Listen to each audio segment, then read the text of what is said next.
but an attempted overtake on the first lap resulted in disaster. Straight into the wall and out of the race is Eduardo Mortara. Andre Lotterer had a point to prove after finishing 8th in his first season with DS Techeetah, as his teammate Jean-Eric Vergne won the championship. And consequently, Saudi took on a huge importance. Skillful driving saved Lotterer after being hit from behind on lap 2. They're going up the inside. Lotterer has been nudged there in the bag. And he went on to finish 5th. BMW I Andretti's Antonio Felix da Costa was on the hunt for his 2nd Formula E race win, which was within reach, as long as he could keep Jean-Eric Vergne behind him. Da Costa leading, only 1.1 seconds ahead of Jean-Eric Vergne. Ultimately, it was a race to remember for da Costa, who started from pole and took the first win of the season. And it's victory for da Costa and BMW! What a wonderful race, what a wonderful drive! Fast forward to the opening round of Season 7, the first ever Formula E night race, and the first official round with World Championship status. Eduardo Mortara was on the charge with Rocket Venturi Racing, and after a good qualifying session in Diriyah, he started 4th on the grid.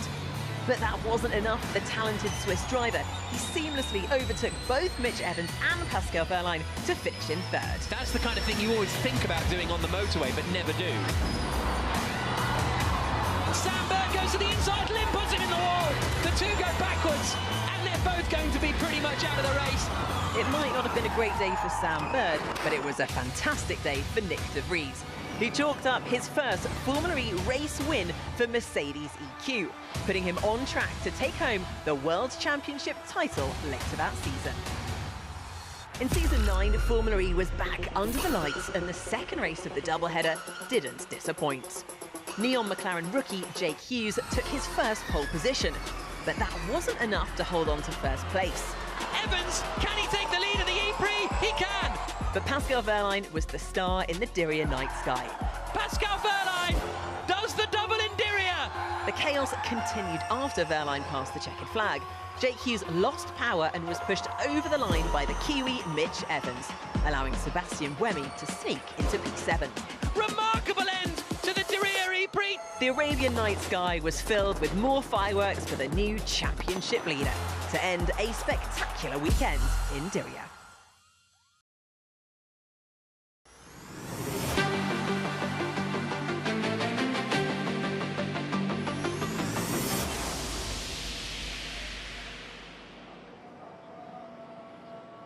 Well, here in Diriyah, it was Pascal Wehrlein who took the win last year as the Porsche driver doubled up on the top step of the podium. But will they have the same success today? Well, Nikki is with the team in the pit lane. I am indeed. I am here with the boss, the big man, team principal Florian Modlinger. Florian, no pressure, but all eyes are really on you. I mean, Pascal Wehrlein has set himself up in a brilliant position at the moment, start of the season. Win, first time out. He's done really well here in the past. So yeah, all eyes are on you. Yeah, this we have to now see. Qualifying will be quite different than normal. Track is still slow, but clearly great, amazing start of Pascal into the season. But now it's qualifying, and it all starts from zero again. How much is he going to, and also Antonio Felix da Costa, of course, how much are they going to push in qualifying? Because we've seen it's like an ice rink out there. And yet we also know that the track position in qualifying is critical for this race. So it's going to be such a fine balance. Yes, that's exactly now the risk chance management, what you do. Because the track is so slippery, it's still 4 to 5 seconds slower than last year in qualifying.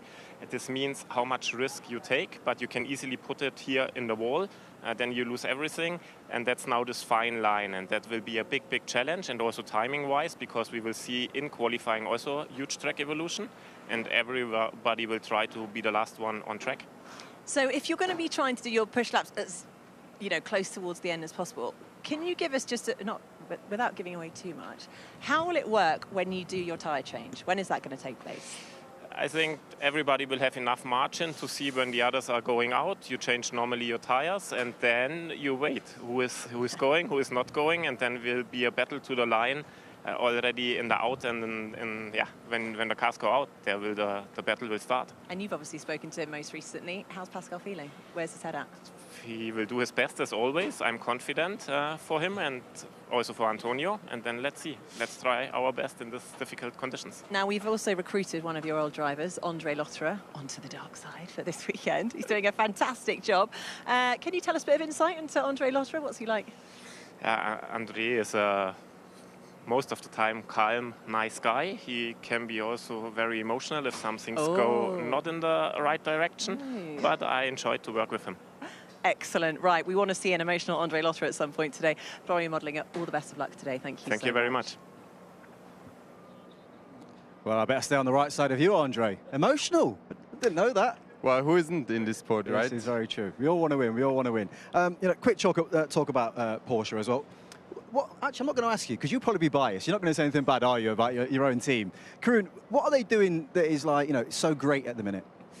I think it's about optimizing the package they've got and putting a weekend together. It's so tricky to get the details right because what you have to remember with these Formula E cars that we see, the chassis are all the same, aerodynamics are all the same, tires are all the same, the batteries are all the same. So there's a small area behind the battery, which is the motor and the powertrain, and a lot of it with software that the drivers and the teams have to get right. And the teams that are winning are the ones that are maximizing that small area of variability and really extracting every little bit of performance. Well, we're just here outside the Jaguar pit. Mitch Evans, Nick Cassidy, two top drivers.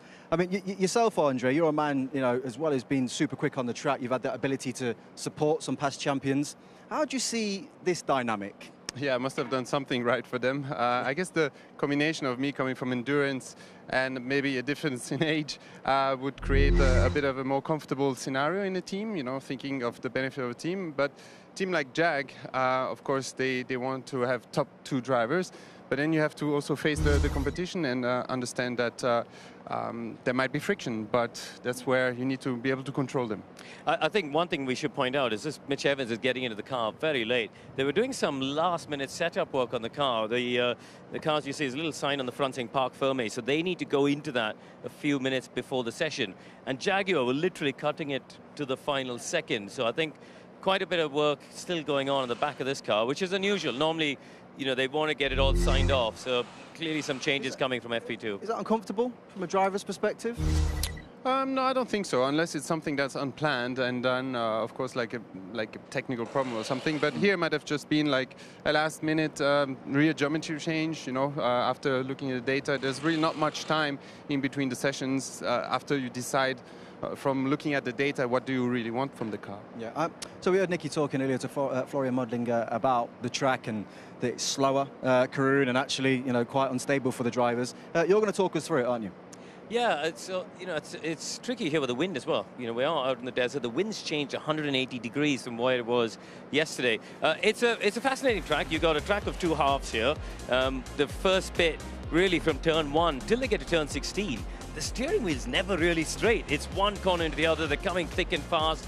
And if you, especially between 3 and 14, if you make an error in any one corner, it has a big knock-on effect to the rest of that sector of the lap. And then it sort of opens up a bit. You got really the second half of the lap is two straights and a couple of slow corners. So it is a track of two halves, but having the confidence to get in a good rhythm and a flow in the first half of it is absolutely key, I think, to getting a good lap time. And what about kind of like the evolution of the track from FP2 to quali now? How much will it have changed? How much is that going to affect the drivers?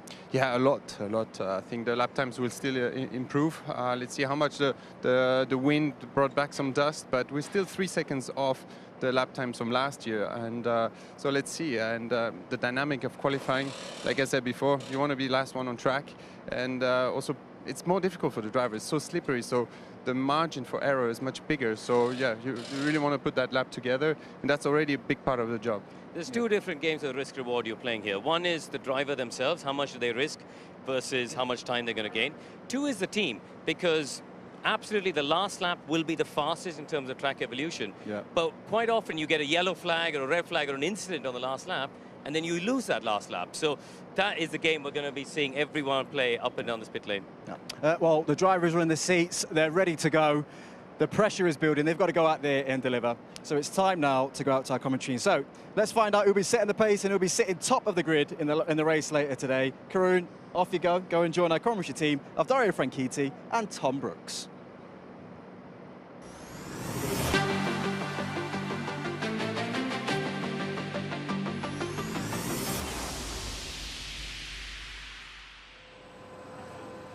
Thank you very much indeed. Welcome along then to qualifying for round 2 of the 2024 ABB FIA Formula E World Championship. My name's Tom Brooks, alongside me Dario Franchitti here to guide you through the action. Now Dario, we've seen dust, we've seen disappointment for some, we've seen delight for other drivers.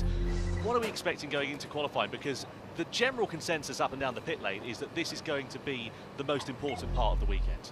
Yeah, absolutely right. Obviously in the race this afternoon, this evening, you've got to do it 37 times, but this lap, this ultimate lap time in the group stages to get you into the duels is going to be critical, because the teams are so close.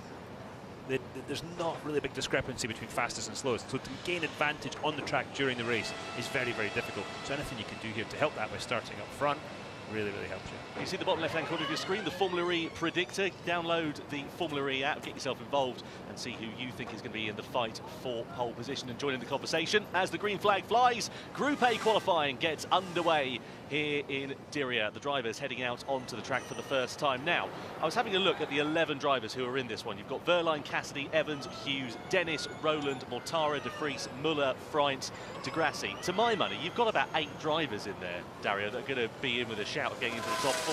Yeah, absolutely right. I think it's going to be quite closely fought for those positions. We expect nothing less, do we? But look how dirty the track is. The guys alluded to it a minute ago. The grip level is very, very low because the surface has almost been polished up of the asphalt. But look, there's building sites just off to the right of the camera there, now the left as it turns round. But so much dust around, and the wind has been blowing. Put that back on the track. So the conditions are nothing like they saw last year, probably quite a bit different than they saw from free practice 2 earlier this morning. Yeah, just to give you an idea of the difference in lap times that we're facing due to the track conditions here this weekend in Diriyah. In free practice 2, the fastest time last year was 1 minute 9, 1 minute 10. In FP2 this year, it was a 1:13.5. So that's 3.5 seconds, 4 seconds slower. You know, to give people that maybe watch F1, F2 type stuff, that's almost, we're starting to get into F1, F2 differences of certainly the back of the F1 grid to an F2 car. It's a massive difference, and the car reacts completely differently. You're not really loading it as much as you would. It's very difficult to build tyre temperature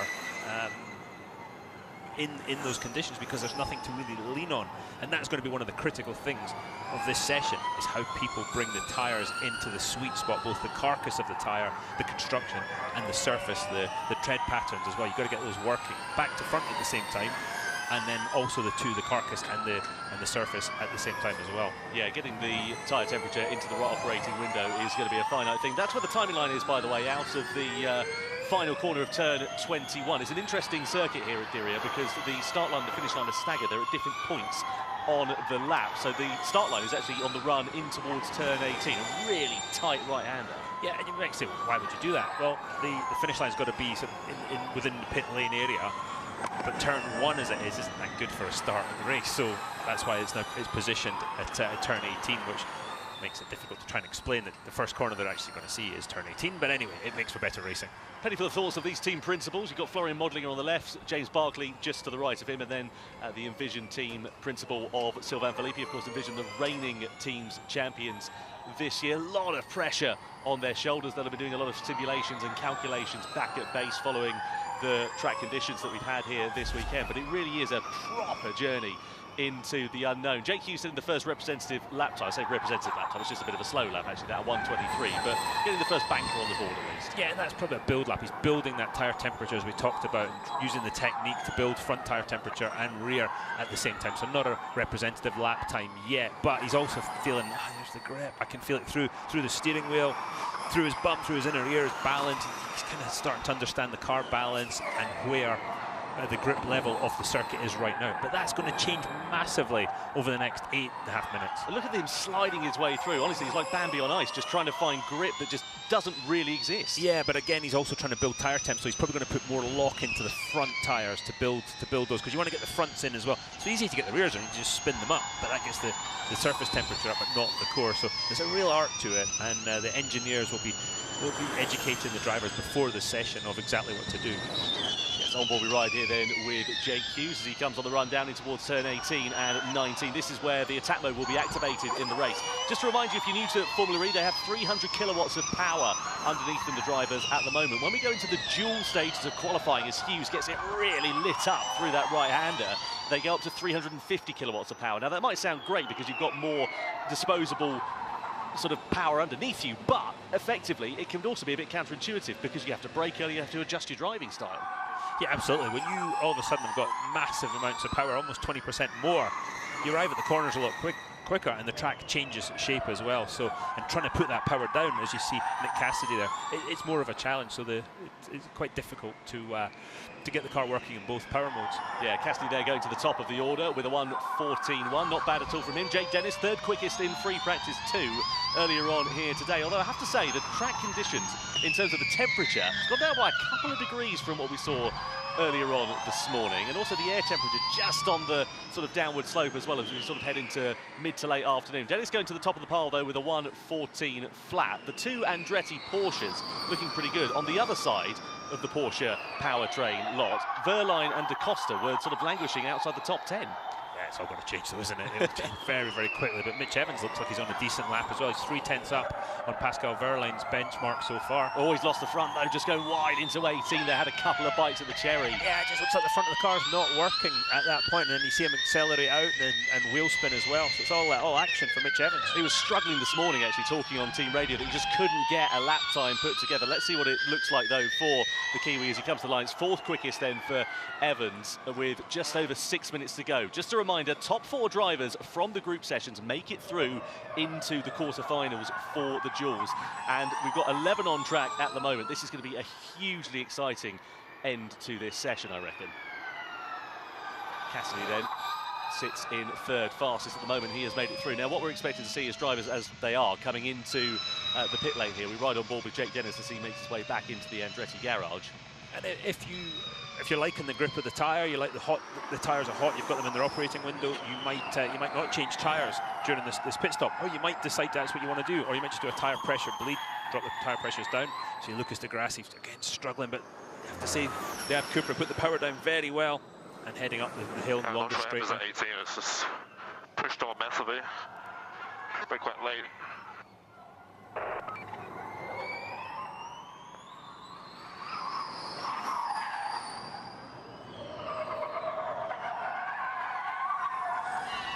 Yeah, Corinne, you were hearing a bit of the team radio there. What do you reckon for Mitch Evans? Well, I couldn't actually hear the team radio down the pit lane because there's sirens blasting down here. All the cars are coming into the pits, guys, for new tyres. So the teams all get 3 sets of tyres over a double-header weekend, which they are then free to choose how they plan their runs across the 2 days. I'm looking in the Mahindra pits right now, McLaren as well. Pretty much everyone has chosen this lap to come in, change tyres, and have another go. So the tyres are all the same compound and construction, but the difference is you will have cooler tyres when you go back out on a fresh set, and that's one of the challenges when you're sliding around. The temperature goes through the roof. It's a very good point Karoon raises there, actually. Just over 4 minutes left in the session. You've got to get them to win that right operating window. You were alluding to it earlier on, Dario. It's just so critical because if you haven't got them switched on, you're not going to be able to get the optimum time. It's everything now. It is, and Andre and I were talking earlier about like 20 years ago, it was kind of a black art. Now it's understood so well of exactly what you have to do to bring these tyres into their operating window. And it is one of the key sciences to making a racing car go quick. Well, here's Pascal Verlaine. Pole position, of course, last time out at Mexico City. The last 5 drivers, actually, who started from pole position in a Formula E race have gone on to take the victory. So there's a good stat on the side of whoever manages to get atop the order here this afternoon and into the race tonight. Easier said than done as well, because Pascal wants to leave things as late as possible to get the perfect track conditions. But if somebody in front of him goes off, causes a yellow flag or a red flag, it's all for nothing. So there's a lot riding on these next 3.5 minutes, and some of it just is not within your control.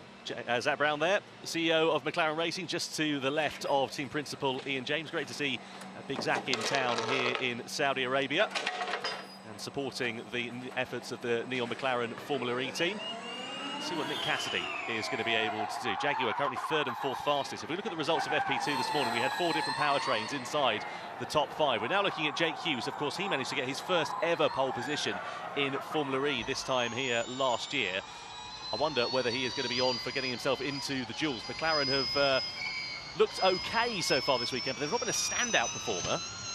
Look at the correction on those front tyres. If you watch that left front tyre, it's just absolutely sliding around and just catching the slides down the hill, and every mile an hour you can carry extra down here is lap time in the bank. Now you're at the bottom of the track. This is the lowest point of the circuit. You're going to start going uphill through the left here, double right-hander, now steeply uphill, heading to turns 18, 19, and up to the finish line after turn 21. Yeah, it's just such an incredible circuit, this Diriyah track, and a real driver favourite as well. What is Jake Hughes going to be able to do as he makes his way in towards the final corner of turn 21 before too long? That's turn 18 and 19. As he goes past the pit lane, past the attack mode area. Hughes on a personal best in the 2nd sector. It's all though about this run through the final corner. This, of course, is where he got bumped over the line by Mitch Evans in the race last year. What does it do for Hughes as he goes to the line? He goes fastest by half a second in that final sector into the 1:13.2s. Yeah, but does he then do a cool lap and go again? What's his strategy? I just wonder if he might have touched the wall very briefly on his fastest lap as well. We're hearing from some of the guys back in the gallery. Have to keep a keen eye on proceedings. This is Oliver Rowland for Team Nissan. Nissan looking pretty handy so far this weekend. Sasha Fenestraz on the other side of the garage, not looking too bad at all. Pascal Wehrlein, though, we ride on board with him as he comes through in towards the next series of corners. Wehrlein 2nd quickest as it stands for now. Team radio for Dennis here. Okay, so at this rate, typical outlap, and you can afford a slow build, so a 130, which is +8 to normal, +8 to normal. It's the same sequence with the guys behind you. So just over a minute now remaining then of this session, Darren. This is where the lap times are going to start coming in. We've got 4 drivers who are going to make it through out of 11. It's all to play for. Yeah, absolutely. This now is the start of Pascal Wehrlein's last lap, so he's got to get off turn 21 out here, accelerate as well as he can. Now this is it. This is the money lap. This is to get him into the duels through turn 1. Oh, missed the apex just a little bit, but he's still going. Oh, close to the wall on 3. Now it's starting to go steeply down, and you see it dropping off here. You've got to have a really good rhythm down. You've got to flow. It's not just what you do with your hands, what you do with your feet as well. Try and maximise this speed. Left, now right. The double right. You see it starting to flatten out as he gets towards the bottom. Start braking a little bit, change of direction. Car looks quite good. No big corrections yet. Up to 14. Right-hander back to the throttle, and he's going to go through the kink in 15. Because we're right on board with him. Bit of correction, but looking good. Yeah, quickest of anybody through sector 2. He's looking good here, Wehrlein, isn't he? Just under 10 seconds now remaining, so this will be his final bite at the cherry as he comes down in towards turn 18 and 19. Does he get the car stop? This is where we've seen Mitch Evans just running on, but looking good on the apex in towards that right-hander. Yeah, but how late was he on the brakes? That's the key. And the only thing that will tell us that is a stopwatch in a couple of corners time. Watch for a snap of oversteer. There you go on the entry to turn 20. In towards 21, it's all about the traction out of this final corner. Then what can Wehrlein do? He goes fastest by 0.3 of a second. That's a great lap from Pascal Wehrlein. Jake Hughes not looking too bad, though, in the Neon McLaren. I think he went wide in turn 18. I think he's lost a bit of time there, but we'll see in a second. Yeah, look at him sliding his way through like a dog on a polished floor out of turn 20 through 21. What does Hughes do as he comes to the timeline? Loses out 1.1 seconds adrift.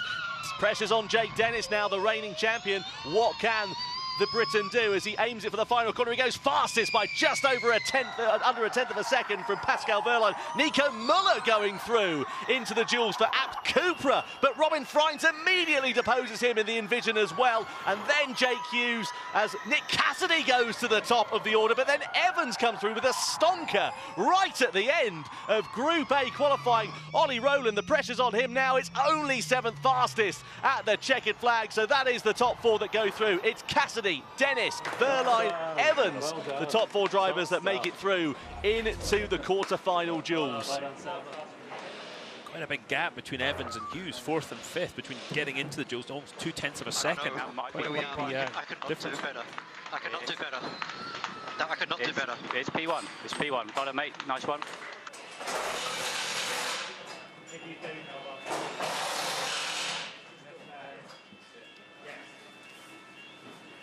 You need a lot of cooling.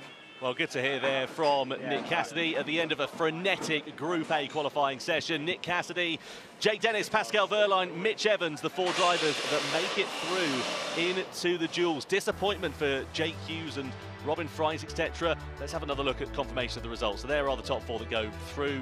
Hughes, Fries, Rowland, Muller, De Grassi, Mortara and De Vries all not making the cut. Crucially there, Dario as well, the 4 Mahindra-powered cars all at the bottom of the order. That is not a good stat for the Mahindra guys, but they're trying to just get some semblance of foundation to start building again. Yeah, it's a very good point. Let's hope that they are going to make some more forward progress come the race here tonight. Just having a look at track and air temperature, saying roughly about the same for the time being, but that was a real frenetic end to the session, and Jake Hughes will be disappointed with that. He was the fastest overall in the first sector on that final flying lap, Dario. Yeah, they lost 3/10 through the last sector. You can see him going wide in turn 18, just overdid the braking, I think, and he lost the front end of the apex and slid wide, and that was all it took. Yeah, disappointment there for Jake Hughes, rather, I should say, to not make it through. Pascal Verline, of course, though, did manage to make the cut. Good time for him, especially considering where Porsche were languishing this morning after free practice outside of the top 15. Let's have a look at this onboard here, Dario, coming through. Got a bit of traffic. I was just going to say we didn't have any traffic incidents or you know, yellow flags, but clearly we did have some traffic incidents we didn't see with the Mahindra. Pascal Verline not going to be happy with that one. Yeah, disappointment there for Pascal Verline to have just been balked on that flying lap. Mitch Evans comes back into the pit box then. Not a bad session for the Jaguar team, both of them through. Now remember, next time these guys run, it's going to be 350 kilowatts of power, so they're going to have to change the setup and change how they drive the track too. Yeah, it's a very good point. See Evans just sliding his way through these right-handers. Just the lack of adhesion here also for Pascal Verline. Properly on the limit in Group A qualifying, especially with more power in the duels, as Dario said. That'll be hugely interesting.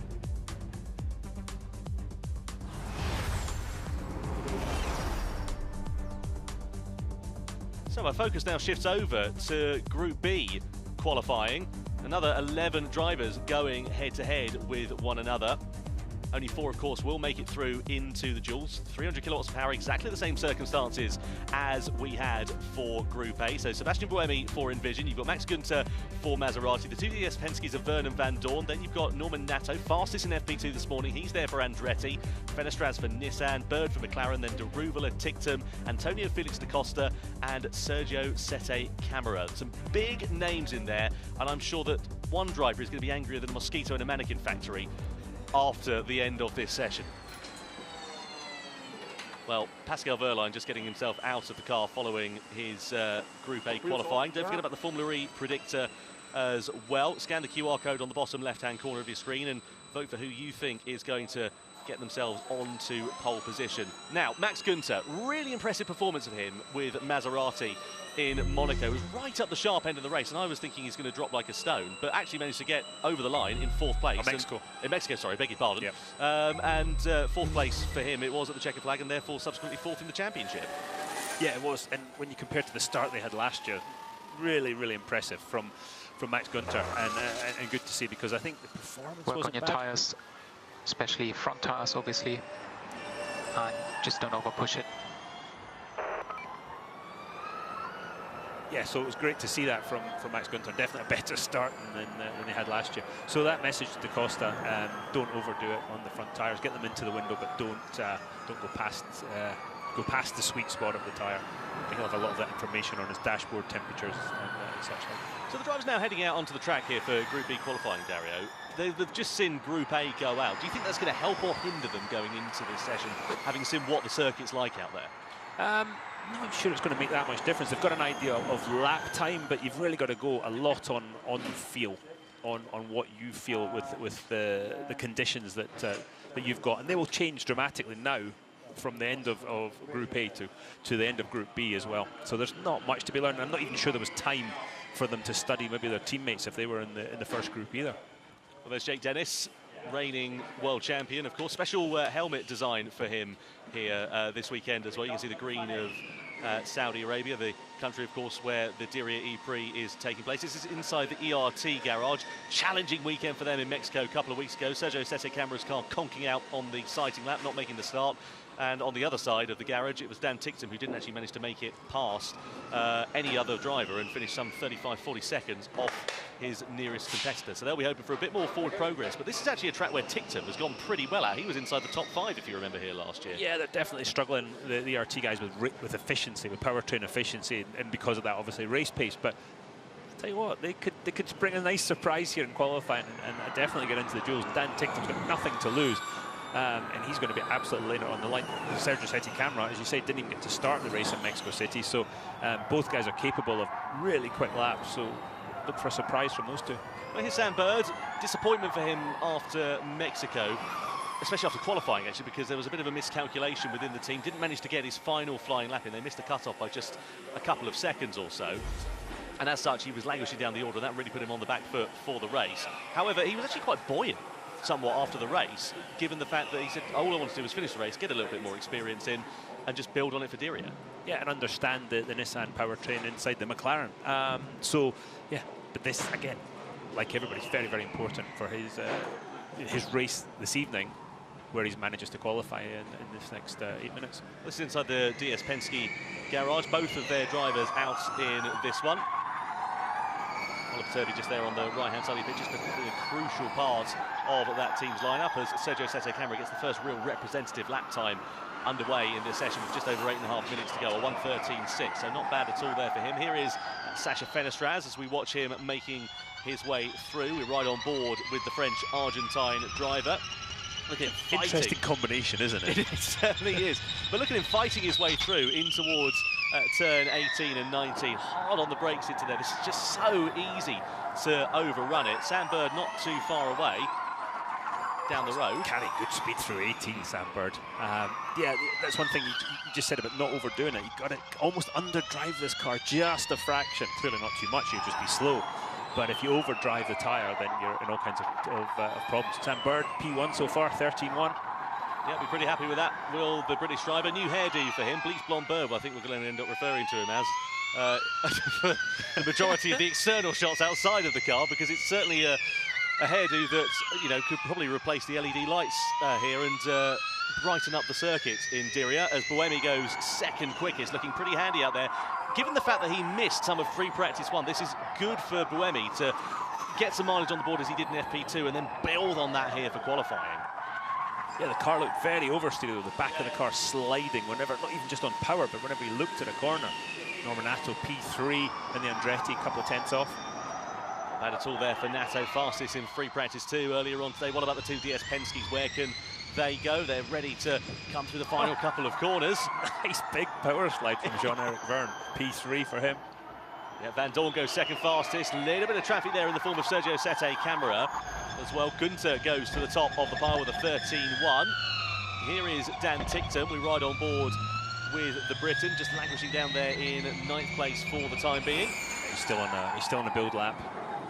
Plenty of time for him to just go and get another run in, but look at how bumpy it is under braking there into 18 and 19. Yeah, that's definitely got worse this year compared to last. Just a bit of subsidence under the car. Watch Buemi through here.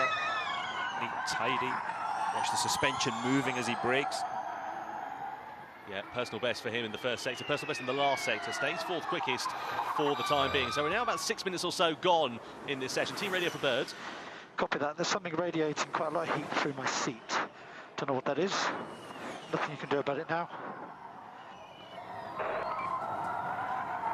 You can heat through the seat. Not the message that I'm sure his engineer Laney will be wanting to hear. Now, these cars do not have heated seats, and if they did, it would use up some energy that is much needed in the race. But I wonder if it's because the car's maybe bottoming so hard.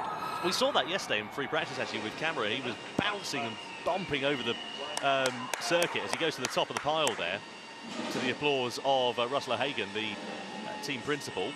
Everybody else, though, coming back into the pit lane, getting themselves ready to go out for another run. Exactly what we were expecting here. Yeah, and he's done one more lap than pretty much everybody apart from, you know, it's his, they're all in the pit, so, yeah. Well, but still pretty good from second camera. You're absolutely right. The real jeopardy here, Dario, that if you do go out and decide to go for a banzai flying lap at the end of the session, if you're not able to do that because of a yellow flag or a red flag or something along the lines of that, then you could really, you know, cost yourself a chance of getting into the gym.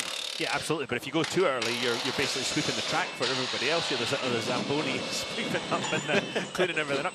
You don't want to be that person either. So there's definitely a tightrope to be used. But you're also, this stuff is just out with your control. But you've got to take a very educated gamble, shall we say.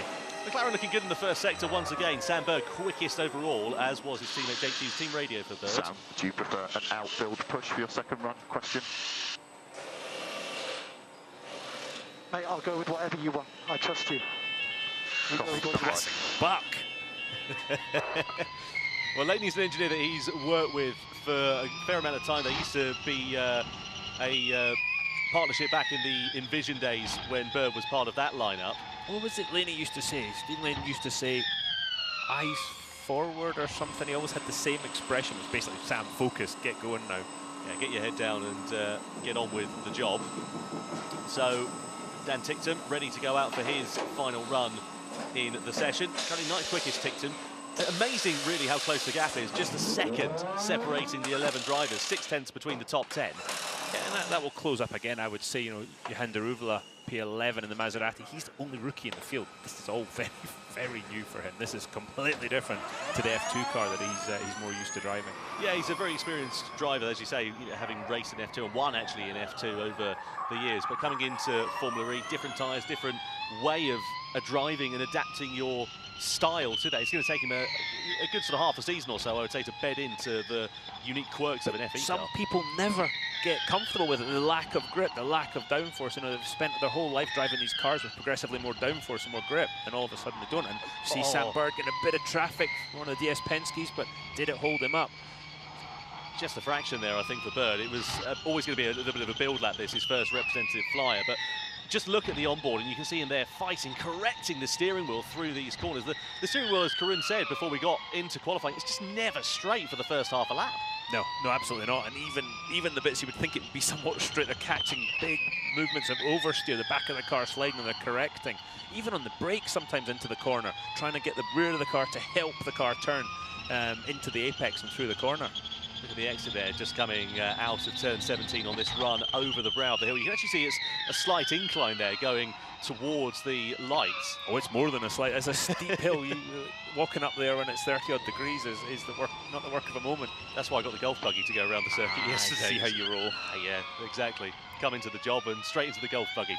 Anyway, Bird coming through the final sector then to break the beam, and 0.2 of a second off. Personal best in the final sector. Now he's going to start building that pace up, getting the tyres into the right operating window. Probably cooling them down ever so slightly and then start to build again. He's got time for a cool down lap. What he doesn't want to do is then hold up somebody behind him and incur a penalty. Well, the thing is as well that we've got 11 cars out on track. We're not going to have this in the duels in a few minutes' time, Dario. That there is a very realistic possibility of traffic. We saw that with Bird's last lap. Yeah, absolutely right, especially down here. If that's why you don't want to be out of sync with a lot of the other cars, because if you do get traffic in this part right here, you know, 40-second margin, 40 seconds, so we really use the cool down. Let's focus on the tyre temps. Eyes forward. Exactly what you were saying though. 40-second margin, that's in comparison to his nearest driver on track, so that's a good buffer to have there, so he doesn't have to worry about anybody in front or behind. Some worried faces in the Maserati garage. Not for the first time this season, I'm sure, and possibly not for the last as well. Big technical change, but look at this train of cars. Good for the guys at the back. See Sebastian Buemi at the very back in the green and blue Envision. just making his way through there is Buemi behind the DS Penske and the Maserati. It looks like he's trying to pass a couple of the cars. He's going to be very careful. Everybody stacks up. He's still got time though. So, but if he backs up too much, the tyres will cool down, get out of their operating window, and then you're in all kinds of trouble. Well, we were talking about last driver to cross the line, but the thing is, if you're stuck in traffic, you can see the white flag is being waved, and I wonder if any of the drivers are going to indeed do that before their final push laps. But look, we've got 30 seconds left of Group B, and they are just crawling round at the moment. Yeah, but yet again, think of tyre temp. Oh, what have we got going on here? Bit of gamesmanship, I think, isn't there? That's on board there with Stoffel Van Dorn. And they want to be the last driver to cross the line. Yeah, but look at the time, guys. 15 seconds. We're it's going to be tight. Yeah. If you're right at the back, last car on track, I think is Buemi.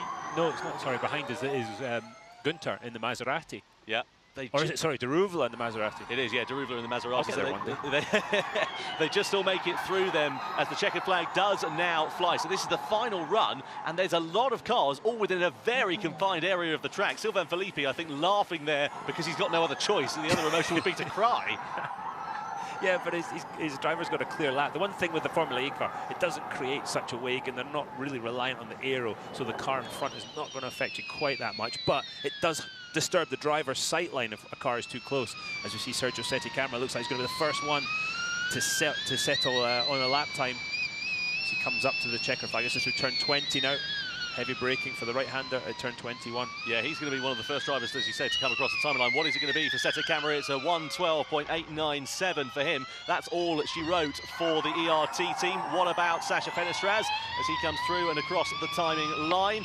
Fenestraz stays sixth fastest, doesn't make it through into the duels. Bird, third quickest, not bad at all. Gunter improves in time, but not in position. Stays second fastest. Jean-Eric Vergne with an absolute belter to come to the line with a 1:12.8. And Nato also getting himself through as well. It is all to play for here. Stoffel Van Dorn, the pressure's on for the Belgian driver, and he stays sixth fastest. So it is going to be Jean-Eric Vergne, Sergio Sette Camara, Max Gunter, and Norman Nato, the four drivers that progress into the duels.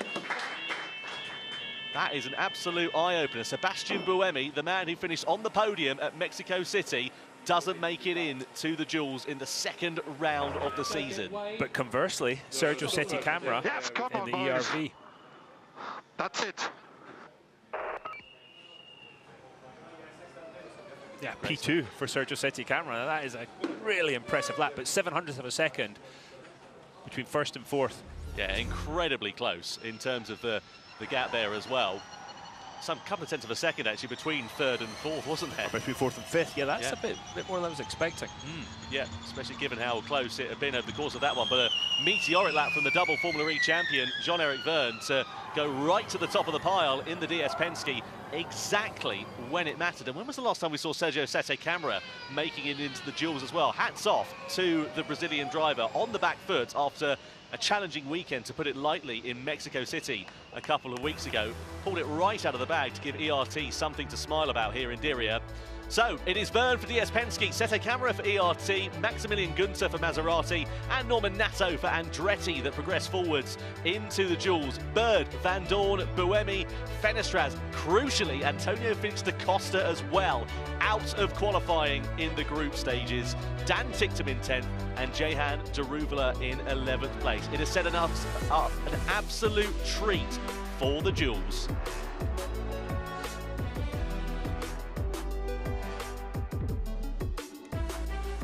Well then, we've just about gotten our breath back for the first of the quarter-final duels, which is where our focus now shifts to. Of course, it's not only going to be drivers going head-to-head with one another, we've also got an increase in power just to make things that little bit more tricky, up from 300 to 350 kilowatts. When this first started, the duels, the guys were saying they could almost feel themselves, that they were aware of the other driver on track. That has changed now. They just focus on what they can do. Sacha Fenestraz up against the wall. He kissed it, didn't he? Yeah, he's taking some advertising boarding down there. Let's see how much oversteer he had from the apex on. Back to throttle now. And oh yeah, you see the bump. Yeah, well, Fly Saudi are going to be invoicing him for that banner, I think, after qualifying. I had a guy, a track owner, once try and invoice us for the damage we did to the grass in the barrier. Are you sure that wasn't in your rental car? Maybe a different story. I tell you what, Sebastian Buemi, he is, as I said at the start of this one, going to be angrier than a mosquito in a mannequin factory. He'll be very disappointed to have not made it through, especially considering his pace, actually, in FP2 this morning. I know track conditions have evolved over the course of this session, but he was 4th fastest. He had good pace. Yeah, but it's doing it when it counts. Did he get traffic? There's so many variables in these qualifying sessions, and again, track grip changing, that will change the balance because obviously the rear tyre is wider than the front. Stoffel van Dorn as well, also walking back into the garage, having not made it into the duels.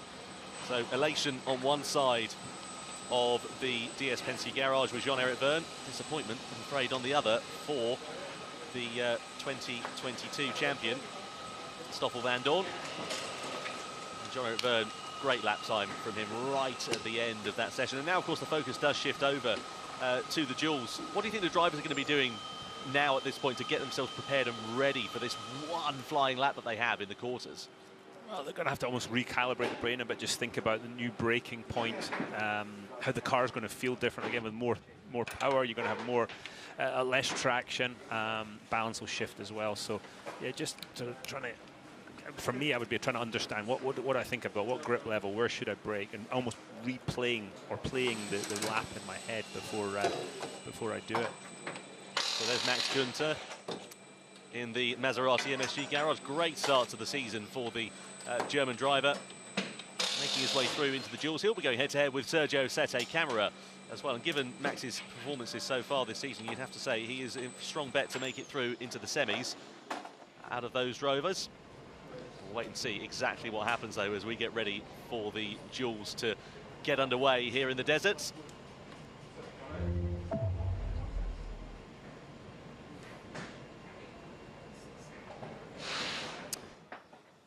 Okay, well, I'm here in the pit lane with Karun Chandok. That is kind of, I suppose, the end of Groups A and B going out for the first qualifying session. We've got our quarterfinals now.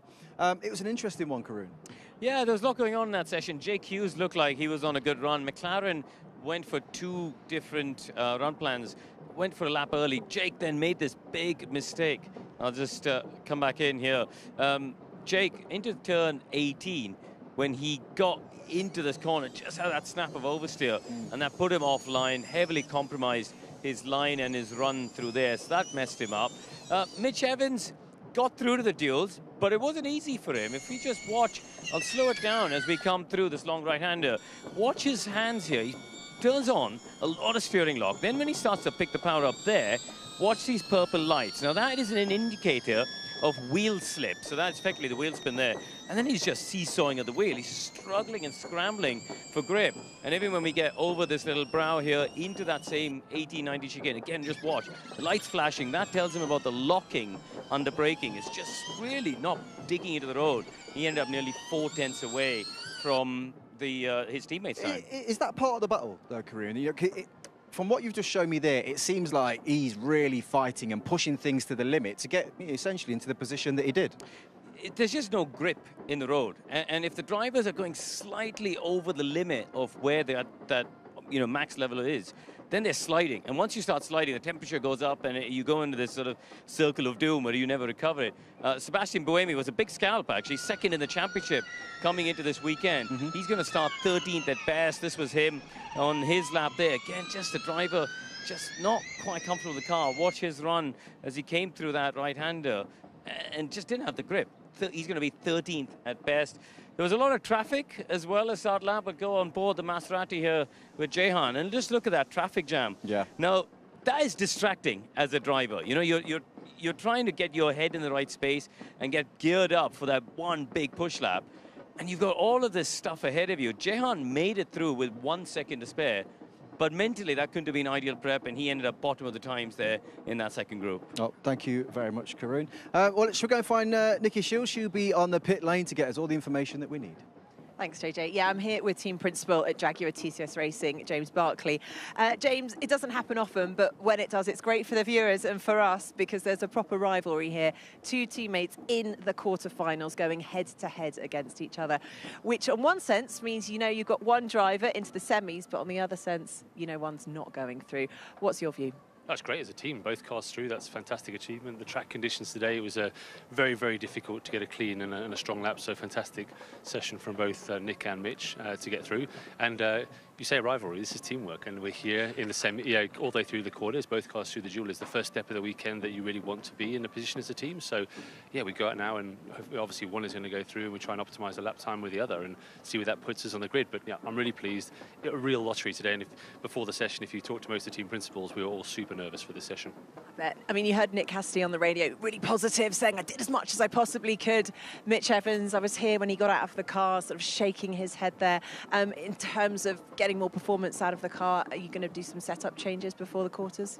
Well, I mean, really, is it tyres, is it set up? There's some small differences between the cars, obviously, to kind of try and get the car into the window for how the driver wants it. But, you know, possibly not the best tyre set for Mitch there, ultimately, and he just said a really, really difficult lap. But, you know, all the more kudos to him for getting through with a car which was definitely, as you saw from the onboard from Karun, not the easiest thing to drive over that lap. So, yeah, fantastic job, and let's get, hopefully, both cars through this quarter-final and see where we are.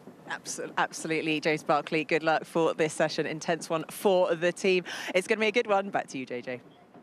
Thank you very much. Thank you very much, Nikki. We've spoken about, you know, those that have done well. What about those that are going to be disappointed after that session, Karun? I think Nick de Vries is going to be hugely disappointed, isn't he? You know, he ended up bottom of the times there in Group A. Two-time winner here, former champion. The return to Formula E has not quite gone to plan so far, so he's got a lot of work to do from the back row of the grid. I think Da Costa, you know, he's going to be 9th in that group, so at best he's going to start 17th. And we were saying before the session, he needs a big weekend to try and psychologically and even practically on the points get closer to Verline. So I think those two guys will be massively disappointed. All right, thank you very much, Karun. He does need a big weekend indeed. So the duels are about to start. Let's rejoin the commentary team of Dario Franchetti and Tom Brooks. Thank you very much indeed, Karun, and thanks, JJ. You almost well. got it, JJ. He's been practicing all weekend. He has. Yeah. I heard he was practicing in front of the mirror this morning. You know?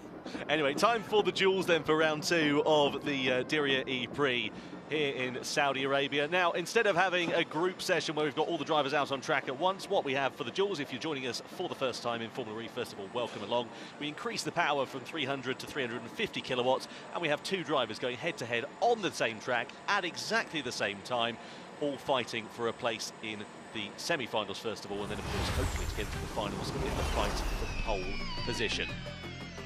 So this is Pascal Wehrlein on board in the group sessions that we saw just a few moments ago, getting balked on his flying lap, to the disappointment. A few drivers also making mistakes as well. This was Jake Hughes in the Neon McLaren, just going a bit deep in turn 18 here, Dario. Yeah, turn 18's the biggest braking zone off the lap, and he was trying to just gain a little bit of time. He's got a time on his dash. You can tell if he's up or down on his personal best. And just overdid it ever so slightly. Totally understandable when you're trying to walk the tightrope. Jake Dennis as well, making it through. It's going to be an interesting first duel, actually, because we've got Pascal Wehrlein and Jake Dennis, the 2 drivers that finished 1 and 2 in both of the Diriyah E-Prix this time here last year. It was fast and frenetic, especially at the end of the Group A qualifying session, as you can see earlier on here this afternoon. Some drivers were lucky, others a little bit less so. Sebastian Buemi talking with his hands. Frustration there for Buemi. I mean, disappointment for him after his car conked out in FP1 yesterday. And then look at this, it was like the M25 at rush hour, all the drivers just trying to make it through to the checkered flag in time to start their final flying laps. Yeah, and I wonder if Jihan Daruvla had a mistake on the lap because he pulled into the pits at the end of the lap, didn't actually complete the lap, I don't think so. Yeah, maybe a mistake there as he was following Sebastian Buemi around. Yeah, it's a very good point. There was a fair amount of traffic, and as I said, some drivers would have been elated, like this man here. This was Sergio Sette Camara in the ERT, who managed to make it through with an absolutely meteoric final lap. Yeah, he's nice, neat and tidy. There's no massive drama. He's driving the car beautifully within the tyre grip available. You saw bumpy it was though into turn 18. That's going to make things interesting qualifying in the duels as they approach it a lot quicker with the extra power, but also tonight. You can see set of cameras sliding out the final corner. This was just beyond the limits of that, with Sasha Fenestras clipping the advertising hoarding on the outside as Sam Bird took the line as well. As I said, some drivers making it through. It was Jean-Eric Vergne who got an absolute conker right at the end of that session to go to the top of the pile and progress forwards into the duels. This is his teammate, Stoffel Van Dorn, not quite as lucky, unfortunately. He is out of qualifying after the group stages. Max Günther also making it through from that second session as well.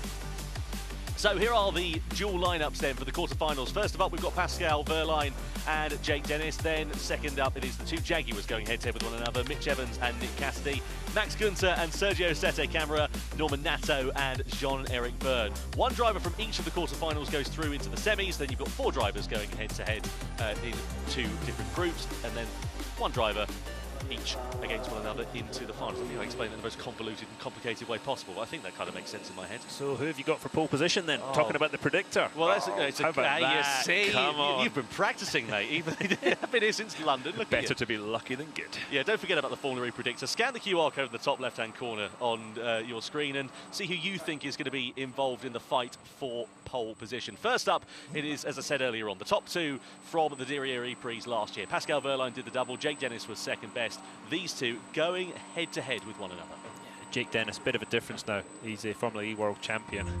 And yeah, he had a great start to the season last year, but things have changed a lot, and he will be looking to beat Pascal Wehrlein again because he wants to start closing that 28-point gap that Wehrlein has to him, sitting on top of the championship. Sorry, the last time that these two were in the duels together was the opening race of last season, believe it or not. On that occasion, it was Dennis who managed to beat Pascal Wehrlein. Preparation lap is going to be absolutely crucial in the duels. We've seen in the group stages, actually, that some of the drivers, Dario, have needed a couple of laps to get themselves ready for their flyer. So then, Pascal Wehrlein versus Jake Dennis in the first of the quarterfinal duels for round two of the Diriyah E-Prix. Then 52% of you think it's going to be going the way of Pascal Wehrlein. 48% reckon it's reigning champion Jake Dennis. The crucial question is, Dario Franchitti, who's your money on? No comment. Honestly, this one is too close to call. It is just, yeah, you've got two guys at the top of the game. Current world champion, the guy who won the first race of the season and qualified on pole. They've both got Porsche powertrains. I am sitting totally on the fence of this one. Well, let's see what happens then as Pascal Wehrlein exits onto the circuit. Jake Dennis will then sit just line astern with the exit of the pit lane, and then after an indeterminate amount of time he will then go out onto the track. That's to ensure that they don't encounter one another on their flying laps as Dennis then emerges onto the track, and we get ready for the first of the quarter-final duels to begin. Only one of them can progress forward, of course, into the semis, and will it be Wehrlein, will it be Dennis? Now on their outlaps, trying to build heat into the tyres, and that is going to be absolutely crucial here in Diriyah. Interesting, they're putting no extra slip angle in the tyres at all, driving it totally within the grip level, trying not to put any energy in. So far, that might change if the temperature's not increasing at the rate that they want.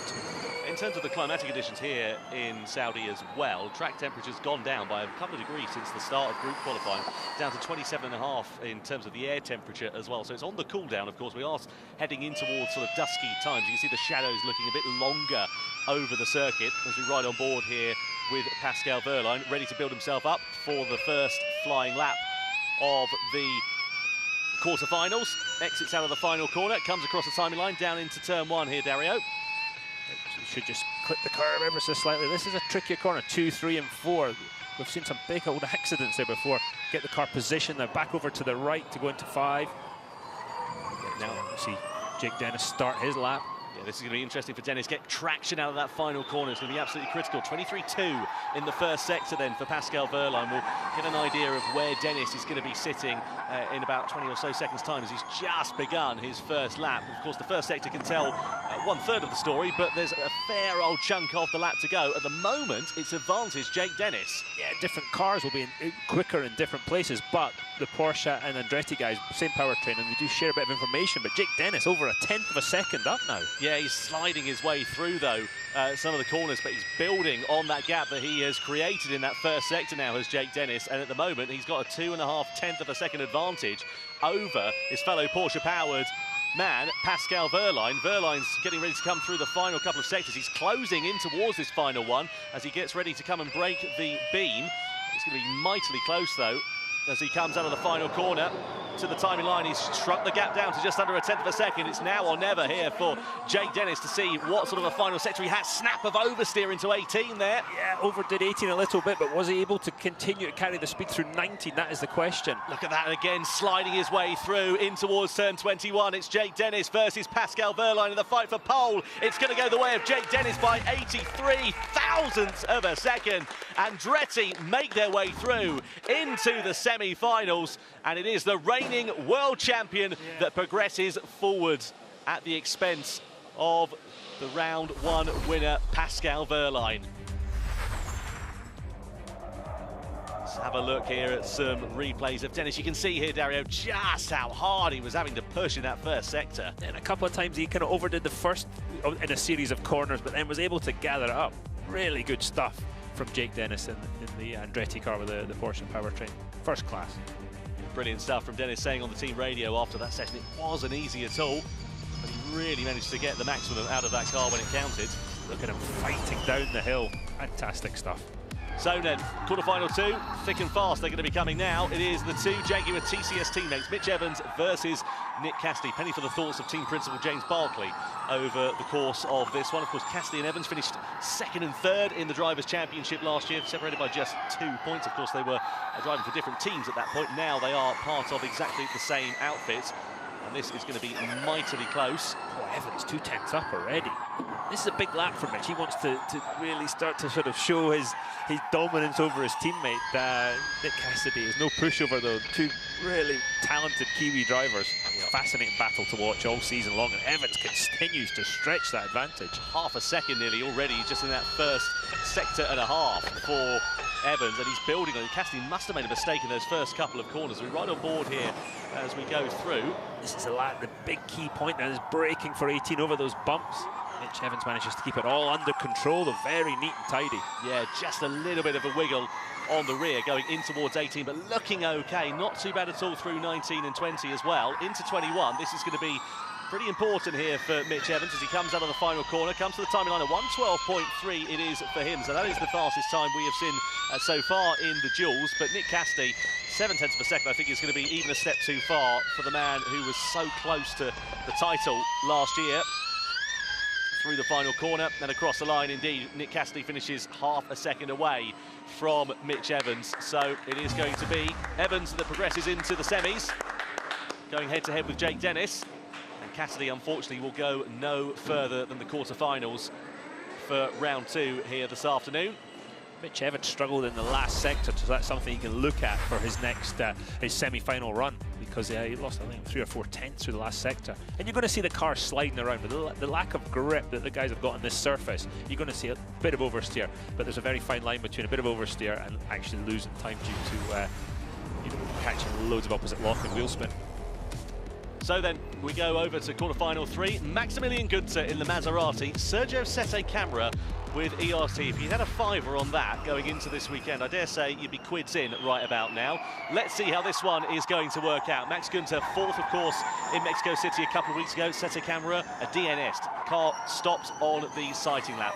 But Sette Camera has looked in really good form, hence, of course, making it into the duels. This will be his career best qualifying since Diriyah 2021, regardless of what happened, where he was second on the grid for the Dragon Penske team then. But Günther, in that Maserati, has been on top form so far. Absolutely right, but Sette Camera, absolutely nothing to lose. He knows he doesn't have the efficiency this afternoon. If he even manages to get some points, that would be a big win for them. But so he's got to put everything into this lap to start as far up front as possible. The thing is, the ERTs look good over the course of one lap. It's the efficiency in the race where they've been struggling. He's just under 1/10 of a second to the goods of Günther at the moment, and increasing that advantage, but a big slide there for Sette Camera. I just wonder if that's going to cost him half a tenth or so. That's through turn 13 into 14, so we should see that start to the gap start to come back a little bit. Yeah, there you go. He's lost 1/10 already to Max Günther in the Maserati. Yeah, Gunter then coming through in towards the final couple of corners then. Is he going to be able to depose Sete Camera in the ERT? Comes to the line as he breaks the beam. It's a 12.9. The track is getting faster and faster. Again, another quickest time that we've seen so far for him. But Sete Camera building again that advantage here. And very smooth. The lack of oversteer from Sete Camera is you can really see it compared to some of those competitors. 3/10 up. Beautiful, absolute cream and almonds there for Sergio Sete Camera in the ERT to progress forwards into the semi-finals. The Brazilian driver, what a fantastic job from him. Efficient to the maximum, and he gets through. Nicely done, Sergio. Passed through by 4/10. Yep, just make sure you're fast enough on the way in. Delta 14 seconds. Well, the team understandably absolutely delighted with that result, and I'm not surprised at all, especially given their performances so far. Over to quarter-final 4 then, and this is Norman Nato in the Andretti versus Jean-Eric Vergne. 62% of you reckon the DS Penske driver is going to be the one that goes through into the semis. So now then, building up on their laps to get heat into the tyres. Will we see both Andrettis progressing forwards into the semis? That'll be an interesting one. Nato's been in good form so far here this weekend. Fastest in free practice 2 earlier on here today. Jean-Eric Vergne, though, with that absolute belter of a lap as we saw in group qualifying a handful of minutes ago. You can see Nato just moving the wheel quite aggressively back and forwards, just trying to search for the grip, search for some feedback from the tyre to tell him how much grip he's actually got available to him. What about Jev, though? Is he going to be able to pull something out of the bag? This is Vergne's first dual stage appearance since Portland last year, believe it or not. He's got half a tenth or so in that first sector. Oh, but Nato's catching up, almost equal right now, 9,000ths of a second separating them. Yeah, on board we ride here with Jean-Eric Vergne threading the eye of a needle. This is going to be probably one of the closest that we've seen, but for any mistakes on this lap. And you can just see how much they're fighting the car all the way. But Vergne looking pretty good. Not too many corrections to the steering wheel there. Nato on the run down into 18 and 19. This is where we've seen so many drivers throw away good laps, but neat and tidy there for Nato. Yeah, and if he lost a little bit between the corners, he'd gain it on the way out because he's nice and straight early to get back to the throttle a little bit earlier. Maybe lose the overcooked turn 18 before him. So round the final corner comes Nato. What is it going to be for him as he goes to the line? It's a 1:12.479, but Vergne's got 2.5 tenths left in his back pocket. As he gets a big lap. It is, yeah, he's looking really good. He's putting that snap of oversteer through 20 in towards turn 21, and Jean-Eric Vergne goes fastest with a 1:12.1. That is an absolutely stonking time for the DS Penske driver. The double Formula E champion goes through into the semi-finals, and believe it or not, it will be Vergne versus Sete Camera in that duel that will be on the way in a few moments' time. Fantastic job from Jean-Eric Vergne to progress forwards. Disappointment on the other side of the Andretti garage, though, for Nato to not make it through. See the understeer and then a snap to oversteer, the front of the car sliding, and then the back coming around into play as Jean-Eric Vergne starts to try and get to the throttle. Yes, come on. Let's keep going. Nice and calm from Jean-Eric. He can be a bit mercurial, Jev, but he certainly found a lot of consistency in that midpoint when he won those 2 championships in a row. So he definitely, from the guy who showed up and qualified on pole in his first ever Formula E race, he's really strengthened his knowledge and his skill. He's going to be, he's got a sniff of a win. He's going to be hard to beat. Yeah. It's good for the DS Penske team as well, because they were all at sea this time last year, if you remember. It never really got going in Season 9. Confirmation of the quarter-final results then. It is going to be Dennis versus Evans in the first of the semi-finals, and then Sete Camera versus Jean-Eric Vergne in the second of those. We say goodbye to Verline, Cassidy, Gunter and Norman Nato. They will go no further, but it's setting us up an absolute treat. And well, let's have a look. You've got Porsche, Jaguar, ERT and DS Penske, 4 different powertrains with 4 different drivers going head-to-head in the second of the semi-final duels.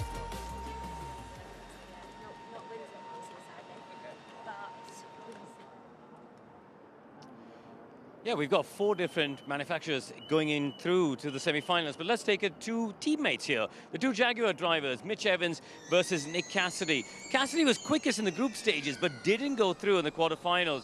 And really, if we slow it down, just watch them come through turns 2 and 3. Watch Cassidy on the left there. As he comes into the right-hander of 3, he's already just doesn't quite seem to have the confidence to attack as he did there, snap of oversteer. And when you look there, that point, into the apex of the left-hander, you could see he's already a smidge behind Mitch Evans. Now that run kind of carries throughout this first sector of the lap. Nick never seemed as confident to attack as Mitch does. And I'll just slow it down. We get to this apex here, pause it actually at that point, and you can see there, Evans just a bit more aggressive attacking the inside curb. And you can only attack that curb if you have the confidence that the car's going to land and not slide towards the wall. So that is a clear sign to me that Cassidy just didn't have the grip and the bite underneath him. And really, by the time we got to this stage, he was already down. That carried through. Now, Sergio Sette Camara, he was the star, I think, of the quarterfinals. And let's get into his now, because I actually haven't had a chance to see this yet. But I thought he's driven really well so far. And compared to all the sliding that we've seen from other drivers, you know, he looks actually like the car is calmer. There's movement. Watching his hands, there is movement, which you'll always get with cars that aren't running on slick tires. But he's not over-slipping. He's not sliding beyond the point where you're actually losing time here. And I think both he and the ERT team have done a good job of getting the tires, especially into the right window. This one point, I'll just go back here. This is the point Dario picked up on in commentary. Let's watch it here. As he comes through this left-hander, watch his hands there. Snap of oversteer, slightly offline into the right-hander. But he gathered it up, and it worked out okay. Launching himself now towards the long right-hand path. Very important to try and break in a straight line. And again, just really calm. Look at his hands here. Compared with Evans we saw in the group stages, massive snaps of oversteer. He didn't have that. And I think on the whole, Sergio will be very, very pleased with the way the session has gone so far. Into the chicane, turning right, left, through 18-19. Again, if he can really carry on having this grip as the temperature is dropping here, I think they will be in good shape. They really can extract the performance for the rest of qualifying. Don't know what's going to happen, of course, when we get to the, you know, the race itself. They don't quite have the efficiency. But certainly from a qualifying perspective, I think they will be very happy with the car that they've got underneath them.